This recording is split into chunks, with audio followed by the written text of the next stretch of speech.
Good morning, Team Rosa. Kahapon, we made special mention doon po sa mga green plates na kailangan din pong palitan ng bagong disenyo. Ngayon naman po, ang ating i-feature ay yung 7-digit plates katulad po nito. Ito po ay issued ng 2013 to 2012, pababa. Ito ay subject din po siyang palitan ng bagong disenyo na plaka. Gaya rin po ng sinabi ko, ang ipapalit po namin ay the same ending po ng plaka para hindi po ma-disrupt ang schedule ninyo for registration.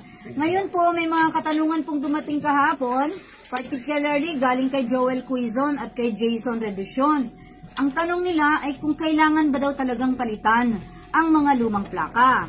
Ang sagot po namin ay opo, kailangan po talaga nating palitan because of Republic Act 12209 na inamyendahan po niya yung Motorcycle Crime Prevention Act na Republic Act 11235 na dating na-issue.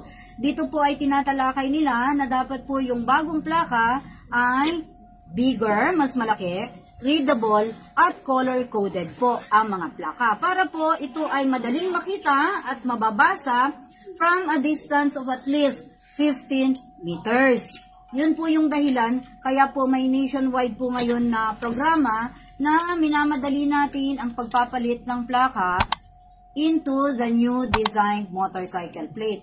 Again, marami naman ang nagtatanong kung magkano daw po o kung may bayad. Inuulit po natin, libre po ang pagpapalit ng ating mga plaka.